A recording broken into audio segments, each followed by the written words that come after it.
कभी सोचा है कि एक मामूली सी चौंकने की आदत यानी स्टार्टल रिस्पॉन्स कब एक बड़ी मेडिकल प्रॉब्लम बन सकती है? आज हम पैथोलॉजिक स्टार्टल की इसी दिलचस्प दुनिया को समझने वाले हैं और इसके पीछे की क्लिनिकल रीजनिंग को समझेंगे। हम सब ने ये महसूस किया है ना? कोई तेज आवाज या कोई अचानक छू ले तो हम चौंक जाते हैं। ये तो बहुत ही नॉर्मल है। लेकिन जरा सोचिए कि किसी के कंधे पर हल्के से थपथपाने से ही वो इंसान जमीन पर गिर जाए। बस यहीं से एक नॉर्मल रिएक्शन एक सीरियस क्लिनिकल पजल बन जाता है, जिसे हम कहते हैं पैथोलॉजिक स्टार्टल।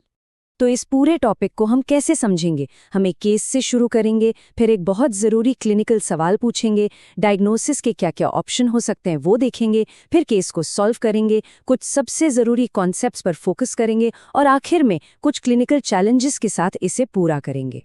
चलिए सीधे हमारे पहले सेक्शन में चलते हैं और एक काल्पनिक क्लिनिकल केस के जरिए इस कॉन्सेप्ट को समझते हैं। सोचिए, आपके क्लिनिक में एक मरीज आता है जो बार बार गिरने की वजह से परेशान है। वो बताते हैं कि कोई भी अचानक होने वाली भले ही छोटी सी चीज हो, जैसे तेज आवाज या अचानक तेज रोशनी, उससे उनका शरीर एक बहुत ही वायलेंट रिएक्शन देता है। और ये कोई मामूली सा उछलना नहीं है, ये एक पूरी फिजिकल रिएक्शन की चेन है। आंखें जोर से झपकती हैं, चेहरा अजीब सा बन जाता है, गर्दन और धड़ आगे झुक जाते हैं और हाथ मुड़कर बाहर की तरफ चले जाते हैं। ये रिएक्शन इतना तेज होता है कि उनका बैलेंस बिगड़ जाता है और वो गिर पड़ते हैं। तो हमारे सामने ये एक बहुत ही ड्रामेटिक प्रेजेंटेशन है।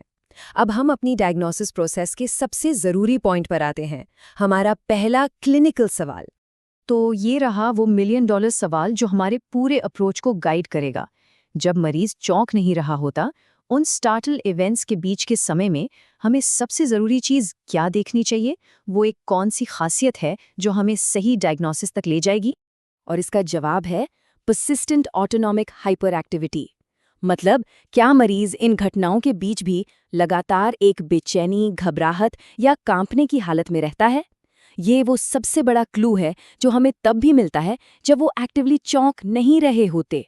ये एक अकेली चीज़ हमारी डायग्नोसिस को दो बिल्कुल अलग अलग रास्तों में बांट देती है।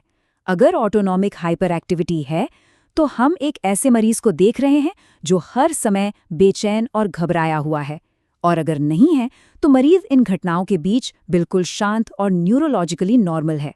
ठीक है, अब जब हमारे पास ये दो रास्ते हैं तो चलिए एक एक करके दोनों को एक्सप्लोर करते हैं और देखते हैं कि हर रास्ते पर कौन कौन सी बीमारियां हो सकती हैं।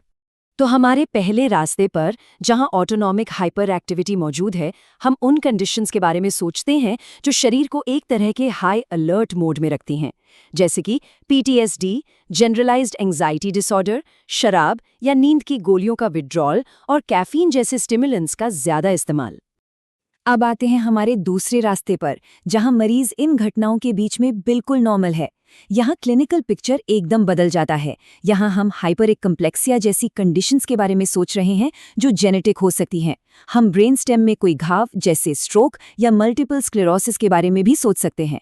और लिस्ट में कुछ और भी गंभीर वजह हैं, जैसे सिर में चोट, क्रुट्जफेल्ड जैकोब डिजीज और कुछ कल्चर स्पेसिफिक सिंड्रोम भी। ठीक है, अब जब हमने ये पूरा थ्योरेटिकल फ्रेमवर्क बना लिया है तो चलिए इसे अपने शुरुआती केस पर अप्लाई करते हैं और देखते हैं कि क्या हम इस मरीज की पजल को सॉल्व कर सकते हैं। याद है, हमारे मरीज ने कहा था कि वो इन घटनाओं के बीच बिल्कुल शांत रहते हैं। यह हमें सीधा हमारे दूसरे रास्ते पर ले जाता है। लेकिन रुकिए, इससे पहले कि हम हाइपरेक्प्लेक्सिया या ब्रेन स्टेम की प्रॉब्लम के बारे में सोचें, हमें एक बहुत बड़े धोखेबाज को रूल आउट करना होगा। एक ऐसी कंडीशन जो बिल्कुल ऐसी ही दिख सकती है, स्टार्टल एपिलेप्सी। तो इन दोनों में फर्क कैसे करें? पैथोलॉजिक स्टार्टल में जो हो रहा है वो एक बहुत बढ़ा चढ़ाकर किया गया स्टार्टल रिएक्शन है, लेकिन स्टार्टल एपिलेप्सी में ये असल में एक टॉनिक सीजर यानी मिर्गी का दौरा है। दूसरा, पैथोलॉजिक स्टार्टल को कोई भी छोटी मोटी चीज भड़का सकती है, जबकि स्टार्टल एपिलेप्सी को चौंकाने वाली चीजें ट्रिगर करती हैं। और सबसे बड़ा क्लिनिकल क्लू, स्टार्टल एपिलेप्सी आमतौर पर उन बच्चों में देखी जाती है जिन्हें कई और भी विकलांगताएं होती हैं, जबकि पैथोलॉजिक स्टार्टल किसी भी उम्र में हो सकता है। ठीक है, हमने काफ़ी कुछ कवर कर लिया है। अब इन सारी जानकारियों को कुछ सबसे ज़रूरी हाई यील्ड पॉइंट्स में समेटते हैं जिन्हें हमेशा याद रखना चाहिए। ये हैं वो बातें जो बिल्कुल याद रखनी है सबसे पहला डायग्नोस्टिक स्टेप हमेशा घटनाओं के बीच में ऑटोनॉमिक हाइपर एक्टिविटी की जांच करना है। इसे स्टार्टल एपिलेप्सी से अलग करना याद रखें। ये एक रिफ्लेक्स है, सीजर नहीं। सबसे कॉमन वजह हाइपर एक्टिविटी वाली कंडीशंस हैं, जैसे पीटीएसडी या विड्रॉल। ट्रीटमेंट हमेशा असली वजह का होता है, लेकिन अगर वो काम ना करे तो क्लोनाजेपम एक ऑप्शन हो सकता है। अब जब ये फ्रेमवर्क समझ आ गया है, तो चलिए कुछ छोटे छोटे क्लिनिकल चैलेंजेस से अपनी समझ को परखते हैं। पहला केस, एक कॉलेज स्टूडेंट है, एग्जाम का हफ्ता चल रहा है, उसे बहुत ज़्यादा घबराहट और चौंकने की दिक्कत हो रही है और वो बहुत सारी एनर्जी ड्रिंक्स पी रहा है। तो ये किस कैटेगरी में आएगा?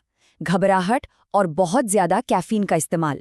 ये साफ तौर पर सिम्पैथोमिमेटिक इंड्यूस्ड स्टार्टल है, जिसमें ऑटोनॉमिक हाइपर एक्टिविटी मौजूद है। दूसरा केस, एक छोटा बच्चा है जिसे छूने पर ही वो बहुत ज्यादा चौंक जाता है और उसकी फैमिली हिस्ट्री में भी ऐसे ही लक्षण हैं। तो इसका संभावित डायग्नोसिस क्या होगा? फैमिली हिस्ट्री और बचपन में शुरुआत के क्लूज के साथ ये फैमिलियल हाइपररिफ्लेक्सिया का एक क्लासिक केस है। और आखिर में सब कुछ एक साथ लाने के लिए ये रहा हमारा 5 स्टेप क्लिनिकल अप्रोच। पहला, एक डिटेल्ड हिस्ट्री लें। दूसरा, इवेंट्स के बीच ऑटोनॉमिक हाइपर एक्टिविटी देखें। तीसरा, अगर ये मौजूद है तो पीटीएसडी, जीएडी या विड्रॉल के बारे में सोचें। चौथा, अगर ये नहीं है तो हाइपरहेक्प्लेक्सिया या ब्रेन स्टेम की प्रॉब्लम्स को एक्सप्लोर करें। और पांचवा, इसे हमेशा स्टार्टल एपिलेप्सी से अलग करें। ये एक सिंपल लेकिन बहुत पावरफुल फ्रेमवर्क है जो आपको इस मुश्किल क्लिनिकल चैलेंज को कॉन्फिडेंस के साथ हैंडल करने में मदद करेगा।